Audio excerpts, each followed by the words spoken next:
Guys welcome back to my YouTube channel ইউবি ৰোজ। তো গাইজ আজিৰ পৰা 3 দিনমান আগত মোক এটা মানুহ মানে মক্কেল এটাই বয়াকৈ ফালিছিলে গাইজ, মানে ৰ'জ কৰিছিল মোক। সিয়াক আজি মই ফালিব যাই আছোঁ গাইজ। ভিডিঅ'টোত মৰম দিব গাইজ। তাৰ ভিডিঅ' চালি মোৰ কেনেকুৱা লাগে জানা যে, এনেকুৱা লাগে গাইজ। তুমি মোৰ নোহোৱা বুলি জানিও মই তোমাক ভাল পাইছিলোঁ, আৰু সেইটোৱেই মোৰ ভুল আছিল। এই বালচিঙা, যদি নহয় বুলি গমে পাইছিলি কি বাল কৰিব ভাল পাইছিলি তাইক। अच्छा আগতীয়াকৈ দিব লাগছিল। বা আমি সেনে নহয়, মুখত মুতি দি গুচি আহ মানে।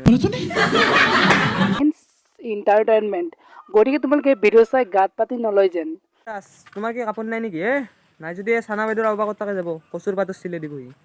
কাৰণ তুমি উদি মুদি হৈ ভিডিঅ' বনালে 0 বাৰ স্পীকাৰটোক চাই বহুত আপি চুইচাইড কৰি দিয়ে গাইজ।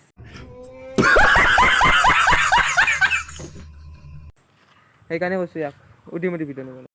ये बड़ी अच्छी बात कही आप। তো গাইজ ভিডিঅ'টো এইখিনি আছে। ভিডিঅ' চাই যদি ভাল পায় লাইক কমেণ্ট শ্বেয়াৰ এণ্ড ছাবস্ক্ৰাইবটো কৰি দিব, আৰু ভিডিঅ'টো চাই যদি বেয়া পায় ডিছলাইকটো মাৰি দিব, মই বেয়া নাপাওঁ গাইজ।